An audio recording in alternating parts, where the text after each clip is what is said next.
Masuko, di mo sultias tinuod.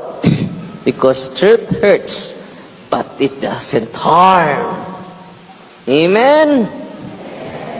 Tanang simbahan, paminaw mo, tanang simbahan gawas sa simbang Katoliko, piki. Sakit na, no? Kaya kung ang simbahang Katoliko papiki pa di tinukod ni Kristo, hagbay na kong nibiya sa kong pagkapari, nagsaksi ni Jehovah ko. Kung ang saksi ni Jehovah, honestly, kung mapamatud-an nyo sa kasaysayan nga saksi ni Jehovah, Jehovah's Witnesses, kung tinuod, honestly, without second thought, basta mapamatud-an niyang saksi ni Jehovah, tinukod ni Kristo, nga naman, kung maatumog doktor, yung marong diagnosis mo, sugot mo, niyang nag-diagnose niyo, piki pong doktor, way lisensya. Mangitang man dyan mo, doktor nga dunay. Kasi may tabo ninyo, na-dentist ya, nagtukod-tukod o klinik, dakpo na oy. Kay why? O daghan kong dakpo nun ron. Isig, pastor, wa man yung mga lisensya. Uy, nagbasa-basa lang og Biblia. Ato pa yung Biblia. Uy, giatake ang tag-iya sa Biblia. Sayop ko nung Katoliko, kiwa sa Biblia. Kuwa ka kuyapi, pastor, ang nag-compile sa Biblia, kung wa pang Katoliko, hagbay na nanahanaw ng Old Testament, New Testaments. Kay 15th century mo ni Tungha. Ano sa sila ni Tungha? 15th century. Nga inon may ninyo, ngawa sa Biblia, kami maiwa sa Biblia. Kami gani nag-compile sa Biblia. Kaya ang Biblia anak sa simbahang Katoliko.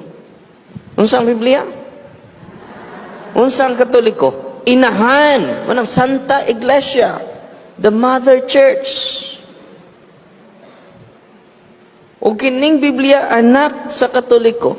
O ang Biblia po nanganak. O lain-lain na protestante nga simbahan. So, sa may relasyon nila, kung ang simbahan inahan, anak ang Biblia, yan ang anak man ang Biblia, mga apo. Kining mga protestante, apo sa simbahang Katoliko. Tanawa ning mga apuha, way respeto sa ilang apuhan. Mga way batasan. Nya, igamit na lang Biblia again sa atua. Nakita may original. Yung nag-compile sa Biblia. Kinsay naghingan sa Biblia nga Biblia, si Papa Siricius. Kinsay nag-compile sa Biblia, si Papa Dabaso. Kinsay nagbutag kapitulo sa... Karon mo kay Bawaran? Uy. Kinsay nagbutag kapitulo sa Biblia, si Cardinal Hugo de Santo Caro.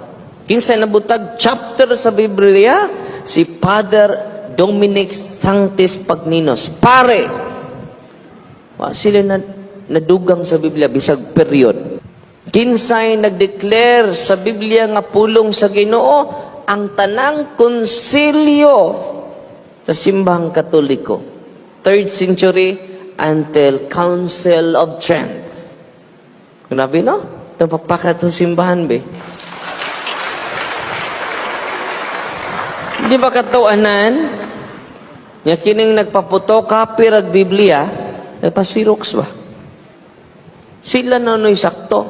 Ang tag-iya, mo'y sayo. Ang nagpaputo, copy, mo'y nainsakto. Amen?